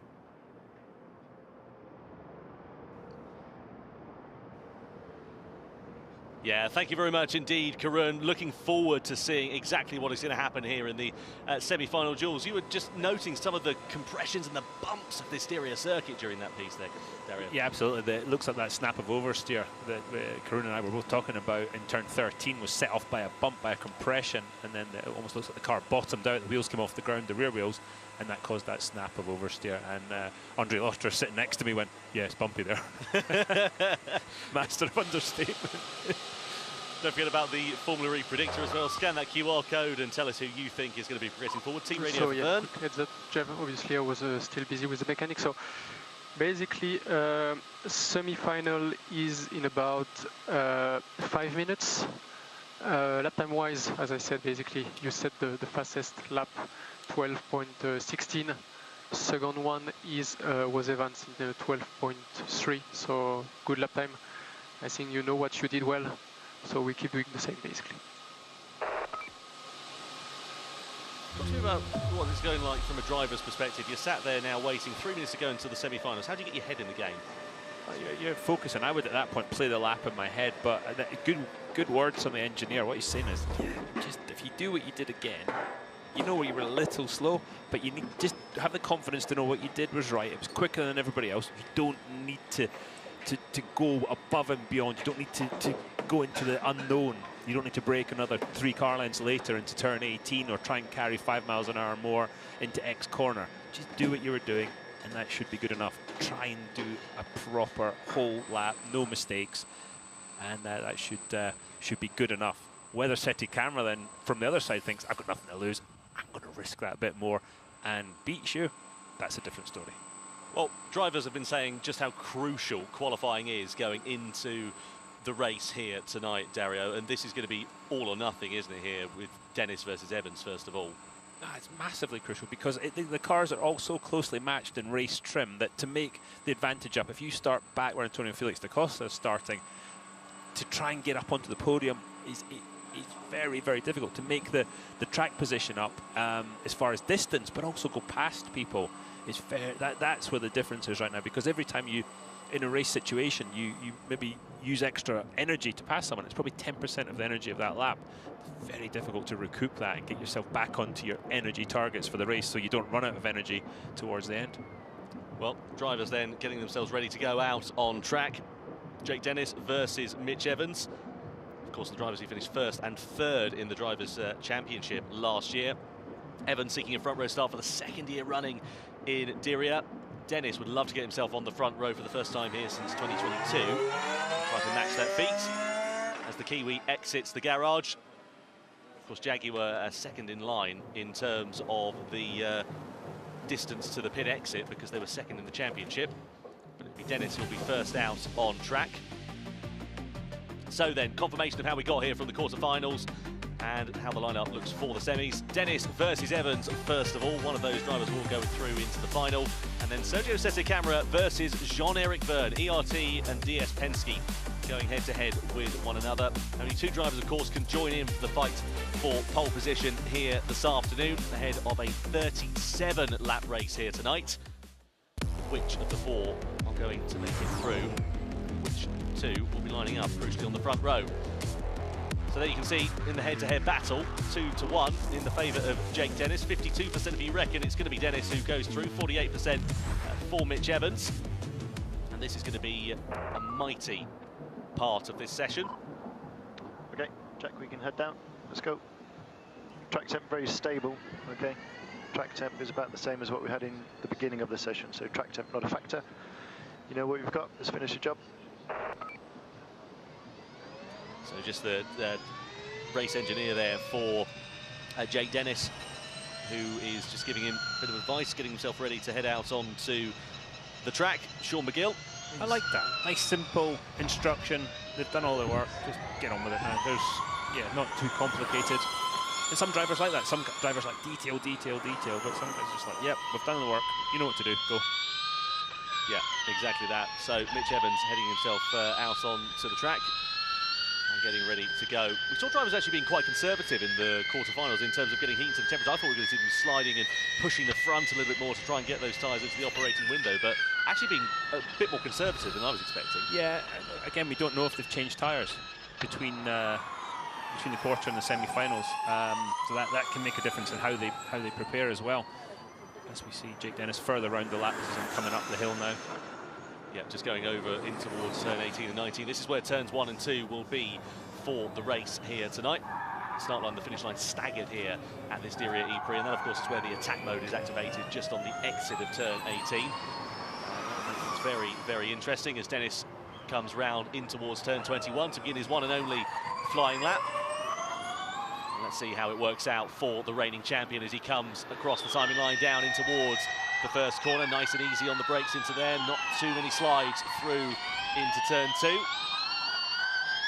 Mitch Evans now round the final corner as well. Good traction for him, and we're going to go side by side and split these two drivers here, Dario. So what we've done is we've slowed these laps down so that we can basically give you a head-to-head view in real time. Got to hope there's a slight delay there, otherwise Mitch Evans is quite a bit behind, but you see the gap, 0.03 of a second so far.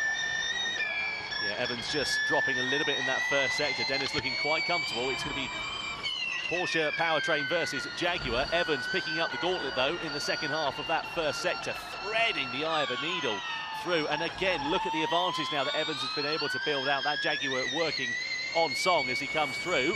It's interesting to watch how it rotated so well through the middle. The front of the car working really well through the middle of 14. Nicely done there for Mitch Evans. Slight snap of oversteer there, just coming on towards the back straight. Dennis also getting a bit of an armful of opposite lock into 18 and 19. This is going to be crucial onto the brakes. Dennis catching. How late does he dare? Evans nice and easy through 18. Dennis slightly deep, if anything, but looking okay. I think this is going to go the way of Mitch Evans unless Dennis can have a good final sector. Close, though. It is. Through the final corner comes Mitch Evans. 10th of a second he's got in his pocket in the Jaguar as he comes to the line. So 1:11.992, and Dennis just under a 10th of a second away. Mitch Evans goes forwards into the finals then here in Diriyah, knocks out the reigning world champion Jake Dennis. Well, a wry smile on the face there for team principal Roger Griffiths. I'm sure internally he'll be thinking something a little bit stronger than he's able to express. It's a good lap there from Mitch Evans. Really got that car hooked up, especially through the really fast first sector. Yeah, it was the bottom part of that run up through 12, 13, 14. He was able, actually 12, 13, he was able to gain the speed. Really impressive. Sergio Sette Camara then versus Jean-Eric Vergne. 21% of you think that it's going to go the way of Sette Camara, 79 to the good of Jean-Eric Vergne. Through the final corner, though, comes the Brazilian driver, who's so high up he's pretty much got a nosebleed at this point in terms of the qualifying order, because this is not where the ERT has been in terms of out-and-out raw pace this season. No, we saw some giant killing performances last year from them, and Sergio Sette Camara driving the wheels off that car. So I don't know, I think the fans might be a little aggressive against Sergio Sette Camara. I would be very surprised. Not surprised, should I say, on what Sergio Sette Camara can do here, but Jean-Eric Vergne, double FE champion, not an easy person to beat. Jeb with the initial advantage going through the first sector. Look at the car on the bumps going in towards that right-hander there. But he's catching up his Sette Camara. I think it's the final sector where he's looked really strong. So we might not find out the true pace of this performance for the Brazilian coming into until we get to the latter part of this lap. Yeah, Jean-Eric Vergne stretched that advantage out over a tenth now. That turn 17 area has changed completely. It's a lot slower corner than it was before. Look at the bumps though, as Sette Camara breaks for 18. Yeah, going in towards 19 then. Looking okay there. Slight slide on exit, but nice and smooth there for the Brazilian driver. And look at him closing up that gap. Exactly what I was saying. Going into the final sector, this is where Sette Camara has been supremely strong. He goes for the timing line and breaks the beam. It's a 1:12.6.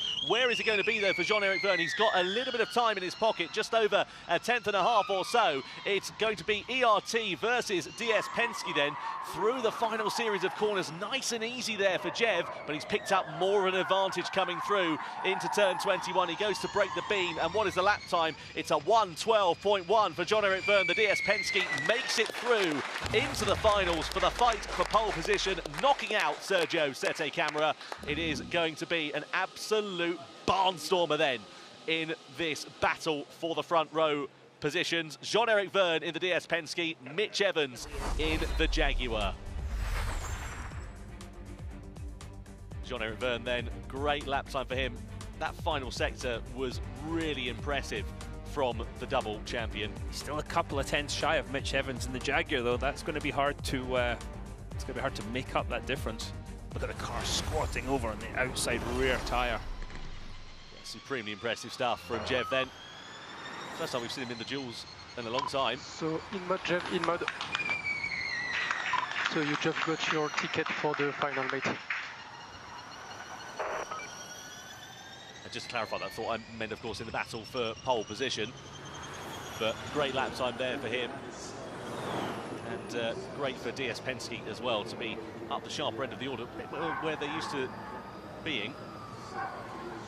So Jev now on his cool-down lap, getting ready to go again in the final duels coming up in just a couple of moments' time. So then, confirmation of the results from the semi-finals. It is going to be Mitch Evans versus Jean-Eric Vergne. We say goodbye to Jake Dennis, knocked out in the semis. Likewise, Sergio Sette Camara in the ERT as well. But a hugely important and impressive lap time there for both Evans and Vergne, making it through into the finals. Which of those two drivers will emerge on top in the fight for pole position?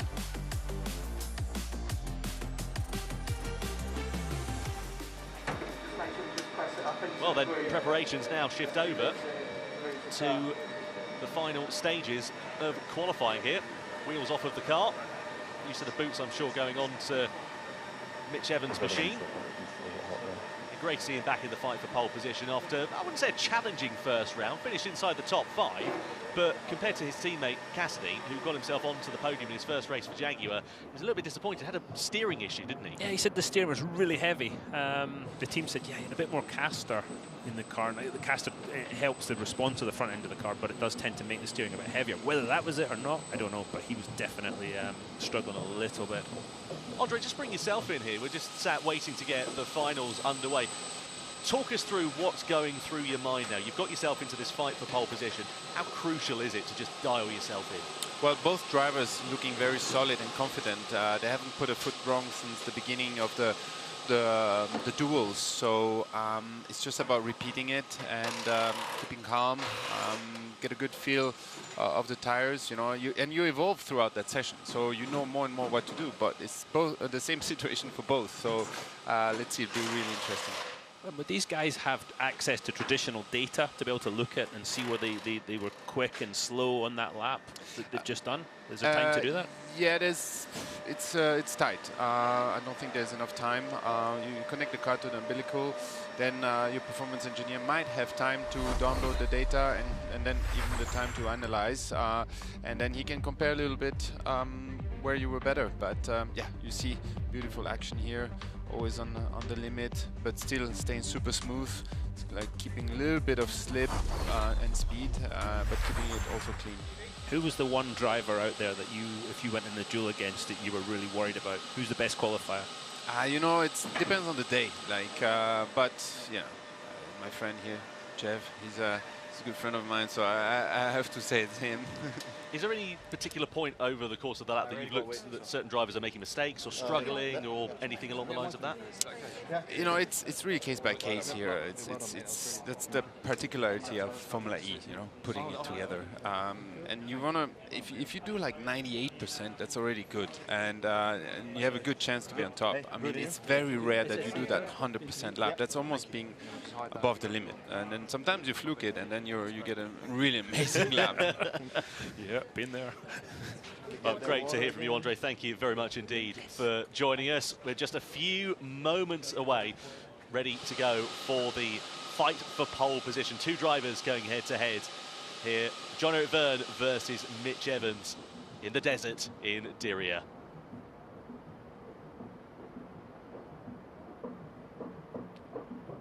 So, two drivers out of the 22 that took to the track for qualifying earlier on here this afternoon, now in the final fight for pole position. Jean-Eric Vergne for DS Penske and Mitch Evans for Jaguar TCS Racing. This is going to be hugely exciting to see which of these two drivers emerges on top. And to be honest, there's not really anything I can pick out in particular where one driver's looked stronger than the other. No, absolutely not. And you might think, well, you start in the front row anyway, you've got a guaranteed front row start. 3 points. 3 points towards the championship if you get on pole position. And that extra half a car length you start ahead on the start tonight, that could make all the difference between winning and losing the E-Prix tonight. Well, whatever happens here, we're going to have a new driver starting on pole position in Diriyah. Neither Jean-Eric Vergne nor Mitch Evans have started on pole here in Saudi before. If Vergne does get pole, though, that will tie his record of pole positions with Sebastian Buemi's, who has 16. So there'll be some bragging rights. I was going to say down the pub later, but that's not really a thing here. So over a 0%. Not on a double header weekend, especially. There'll be none of that. Nice glass of rose water or something. Don't forget about the Formula E predictor as well. Scan the QR code in the top left-hand corner of your screen. Get yourself involved in the action. Tell us who you think is going to join the fight for pole position. It won't be this man here, Jake Dennis, who'll be disappointed with being knocked out of the semi-finals, courtesy of Mitch Evans, but still a nice smile on the reigning champ's face. See whether he can build on that for the race here this afternoon. Qualifying is absolutely critical, according to the drivers. That has been the word up and down pit lane all afternoon here. The sun is now beginning to set. Track conditions looking relatively similar to how they have been all session, so not really too much in terms of things getting colder in terms of the climate to worry about. No, but just the track gripping up a bit, you know, just with it getting cleaned off a bit, and some of that Hankook rubber getting put down onto the surface as well. So that, again, that might change the mechanical balance of the car. It might allow you to be more aggressive on the braking, on the powertrain. So yeah, there's a few decisions to be made, both in terms of how the driver's going to drive the lap, but how they're going to change the settings on the car too. And don't forget, of course, that 3 points are awarded in the fight for pole position. If Vergne does take pole and get those 3 points, he'll actually leapfrog him ahead of Evans in the driver's standings, believe it or not. So I'm sure that that will just be another motivating factor. That's a great shot. Obviously, the focus on the eyes. The eyes are not, you know, up until Mitch Evans saw the camera there, he was a million miles away. He was halfway through his qualifying lap. Thinking about all kinds of things.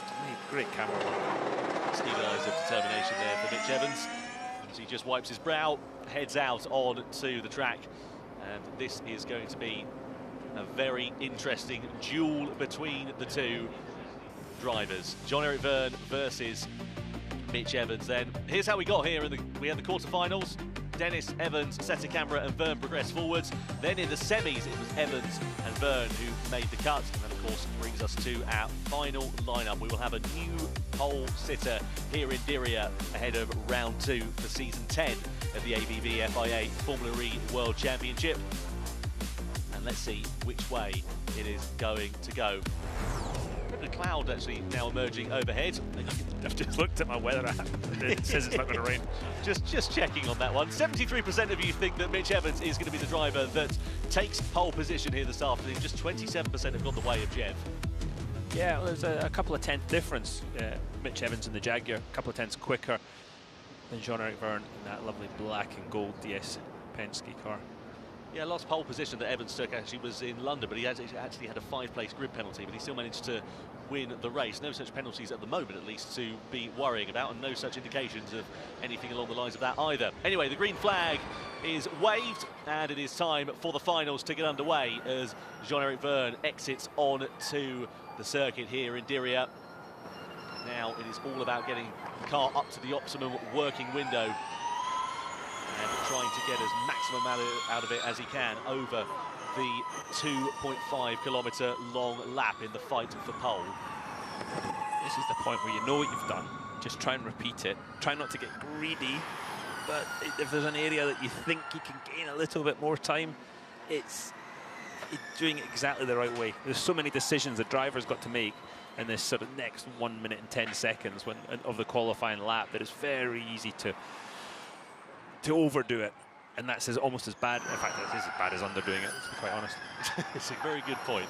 So Jean-Eric Vergne just making his way around, getting heat into the tyres. You can see him there just pushing the way at the front of the car, just trying to get temperature into those front hankers. That tells me he's looked at the dash and the front tyres are not where they need to be yet, so he's got to be a bit aggressive, get some temp in there. So this is the tyres screeching as he presses the brake pedal.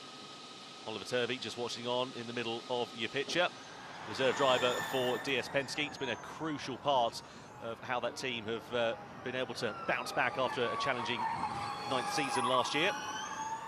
So through the final corner we go then. Jean-Eric Vergne breaks the beam and gets ready to start his one and only flying lap in the fight for pole position. Down in towards the first corner, and the second corner he goes. Looking nice and neat and tidy for the Frenchman as it stands. As we ride on board here with Mitch Evans making his way through at the start of his lap 2. So bad there for him, slipping a slide there for Jev as he comes over the crest of the hill. You can hear the car bottoming out under the bumps. Advantage for Mitch Evans then in this first sector. Looking okay for the Kiwi, but there's so much more of the lap left to go, and Vergne's clawing it back now. The gap from Jean-Eric Vergne. Yeah, he has closed it right down and actually increased it so, but Evans is fighting back. This is going to be an absolute tussle to the checkered flag here between Mitch Evans and Jean-Eric Vergne. On board we ride with Vergne. On the right-hand side of your picture is Mitch Evans, and you can see just how much the car is rotating coming out of 17 on the run down this back straight. Yeah, both of them catching oversteer onto the longest straight of the lap. They've got to get on the throttle as soon as they absolutely possibly can.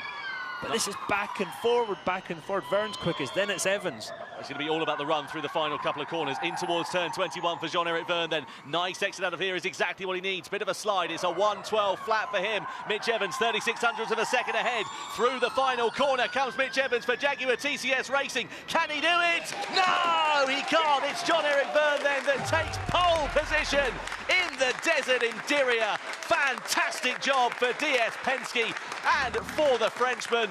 Top of the pile here ahead of round 2 for the Diriyah E-Prix. And right when it mattered, just 72 thousandths of a second mean that he will take top honours in qualifying here. Brilliant stuff. We're talking hundreds of a second there. That is just phenomenal. Phenomenal by both drivers. Great to watch. James Barkley there just debriefing. Small gap. He's acknowledged that it was just the finest margins. Here's his live reaction. Oh, there you go. Looks like he's won the lottery but lost the ticket, doesn't he? Well, front row start nonetheless for Mitch Evans and for Jaguar TCS Racing. This was Jean-Eric Vergne. You saw him pushing the front end of the car on that warm-up lap, trying to get heat into the tyres. So you are the king of Saudi, mate. Pole position. Yes, come on, boys! Woo! Now let's do it in the race. Well done. What a good feeling, mate. Back on pole. Pole position for Jean-Eric Vergne and for DS Penske then here in Diriyah. What a fantastic fight we had between those two drivers. Absolutely no quarter given, and just 72 thousandths over the course of a 2.5 kilometre long lap. How close do you want it? Blink of an eye stuff, isn't it? Absolutely. Into the weighbridge then comes Jev. That's the first time that DS Penske have been on pole in a very long time, actually. It's actually one of the hardest things to do, is to make sure you park on the scales properly and don't drive it off the end. Maybe that's just because I'm bad at parking, but it's a tough thing to do. But yeah, wonderful lap from both drivers. Yeah, just looking at that stat, actually, the last time that DS Penske were on pole position was Van Dorn in Sao Paulo in 2023. So a fair while ago for that outfit. You saw the FIA official come in and measure the driver's height. So if basically if it rolls over, his head is not doesn't come into contact with the ground. That's it's a regulation, and you know, drivers that are tall like Jean-Eric Vergne, it's pretty difficult. And Jake Dennis, probably the tallest driver in the field. Well, that's a record-tying 16th pole position then for Jev here this afternoon, and also his first pole since Jakarta back in 2022. Nice to get that duck off your back. Wow. Back in the Gen 2 days. First Gen 3 pole then for Jev. And that shows progress for the team too. I think they've made a lot of big hires, DS Penske, so that is, yeah, that shows intent. Penny for the thoughts here of Mitch Evans as well. Do you think he'll be disappointed or happy? He's a racing driver. Of course he's going to be. He's sitting there just now thinking, I could have done that different, I could have done that different. Now he's thinking about the race and where, okay, I need to do this different. The track surface is doing this. If we do that, you know, there's all, the driver's mind does not stop working from the time they wake up, race morning, to the time they go to bed tonight, because obviously we're doing it all again tomorrow. I think that's one of the most impressive things with professional athletes, just in general, not only racing drivers, is just how they're able to put disappointments to the back of their mind and just move on from them so quickly. This is the qualifying lap from Jean-Eric Vergne. Yeah, down in towards that first corner, looked nice and neat and tidy through there. Bit of a snap of oversteer through the middle of turn 1, but all okay, and likewise through turn 2. And this is where we've seen drivers fighting the car over these bumps. You just never stopping, turning the steering wheel through this part of the lap. You're just feeling the grip the whole time. The car is just sliding ever so slightly. You're trying to keep your momentum up that whole way down that hill, because, yeah, as I said before, every little bit you can gain down this section, whether it's qualifying or the race, is certainly going to help you. The right-hander at 14, nice and neat on the power. The car, not big oversteer there. But this turn 16, 17. This used to be a really quick entry, and everybody sort of hugging the inside, waiting until they can get close to the exit, and then full throttle, trying to keep the car in line, not snap of oversteer, not get. Because as soon as you get enough wheel spin, you lose miles an hour up that very steep hill. Neat and tidy through 18. Again, not using all the road out of 19 because it's dirty, it's dusty off line, trying to keep the car as straight as possible, braking for the last corner. Back to throttle, and that rush for the line. Beautiful, absolute textbook stuff there. Cream and almonds for Jean-Eric Vergne. That was so smooth over the course of that lap, and that was the delight for DS Penske as well. It's Nigel Beresford in a white shirt, the man that worked with Roger Penske in the early 90s. Really smart guy. Yeah, absolutely. Let's head down then to the pit lane and catch up with Jean-Eric Vergne, our pole sitter for round 2. Jean-Eric Vergne, huge congratulations on your pole here in Saudi Arabia. You kept us guessing, though, between you and Mitch Evans. It was a brilliant duel to watch. I don't know how it was to watch, but I mean, definitely from the inside, I had to give it everything. It was a tough one. I think Mitch was very fast, so yeah, there was nothing I could leave on the table, you know, during that lap. So I'm glad that we came back in the duels. It's been quite a lot of races that I haven't been in there. So yeah, it feels good for the team, also for all the hard work that all the guys put on, you know, to improve and to get to where we are now today. It's great. So now we have to do it all in the race. The perfect race to be on pole position. Is Mitch Evans going to be your biggest challenger for the win? I don't know, but I remember how much of a hard time he gave me in Mexico when I was behind him the whole race. So I won't let him pass this time. Brilliant. Well, let's now introduce Regis Berger to pronounce you and present you with the Julius Baer Pole Position Trophy. Regis is the sub-regional head of Middle East and Africa Bank, Julius Baer. So there we are, 3 points for Jean-Eric Vergne, adding to his tally of 1,002. only one of 2 drivers to score over 1,000 points. Well, apologies if you weren't able to hear that Jean-Eric Vergne interview there, but as you can see from his body language, absolutely delighted to be awarded the Julius Baer pole position. And that's what it means to the Frenchman, as I said earlier on. His first pole since Jakarta in 2022. Incidentally, he's not won on pole since August 2020, back in Berlin, believe it or not. So will he be able to get that duck off his back here this afternoon? And what about the man who starts second on the grid as well? Mitch Evans, that's actually his second consecutive start from the front row when he started here in second place also, of course, in race 2 of the weekend in Diriyah last year. It did look like a bit of rain in the distance. Just a few clouds coming through, weren't there? There was stuff below the clouds. Well, let's wait and see what happens. Nothing on the forecast, exactly as you said there, Dario, but I'm not so sure, you know. And when it rains here... Yeah, exactly. You need a boat and 2 oars, less than motor car with 4 wheels. Anyway, let's head down to the man who starts alongside Jev on the front row, Mitch Evans. Mitch Evans starting from the front row of the grid here. Just talk us through that quali lap though. Are you happy? Are you celebrating? Are you disappointed? Smiling? I don't know, to be honest. Look, I'm actually quite happy to be at the front. I didn't feel so good in the group stages, so to progress through, I was happy, and then was kind of expected to get knocked out straight away. But yeah, to get to the final was great. Jev did the lap when it counted. But yeah, I think obviously P2 around here is always good. The race is going to be quite quick, so track position is quite key. I struggled a bit in the race in Mexico, so we just obviously want to try and make sure that doesn't happen again, and we've got good pace. Jev's up for a bit of a fight with you to the finish line. Are you? Always. He was stuck behind me the whole race in the last one, so hopefully it's not the same or the other way around this time that I'm stuck behind him. But like, it's obviously all going to be played out around the attacks. The race is going to be a little bit quicker than what we've seen in the past, just the amount of energy that we have. So yeah, passing is going to be a little bit more difficult than usual, but hopefully we can pull off a good strategy. I mean, first of all, we're going to be quick as well. But I'm up for the challenge, and obviously hopefully we can pull off a good result. Great, excellent, huge congratulations. Great to hear you sounding so positive. Mitch Evans. Yeah, good to hear there from Mitch Evans. Ready to set the fight to Vergne at the front here for the Diriyah E-Prix. Good lap time from the Kiwi. He'll be happy with that result, and you can see that the Jaguar team were pretty delighted as well. I say pretty delighted, pretty disappointed actually with that front row start, and also for James Barkley as well. Their disappointment, but magnanimous in defeat, at least. It's funny how what you think you're capable of changes. As Mitch said, oh yeah, I thought I was going to get knocked out in the group stages, and all of a sudden you're going for the pole, and there's a bit of disappointment that you didn't quite make it. No, absolutely not.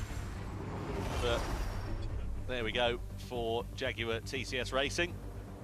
And the hustle and bustle of the capital of Saudi in Riyadh here continues on with this race going down to the wire, I'm sure. Nick de Vries at the back of the grid with Jehan Darubala alongside then.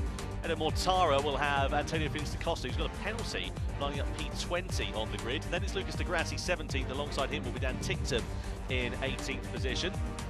Next up will be Sasha Fenestras, 15th on the grid with Nico Müller for At Cupra for company. Sebastian Buemi lines up 13th with Oliver Rowland in 14th position in the Nissan. Then you've got Stoffel van Dorn in 11th place with Robin Freitz for Envision alongside. Not a good day at the office for the Envision team. Neon McLaren lock out the next row of the grid with Sam Bird just ahead of Jake Hughes. Nick Cassidy just ahead of Max Günther for Maserati. And next up, Norman Nato with Wehrlein.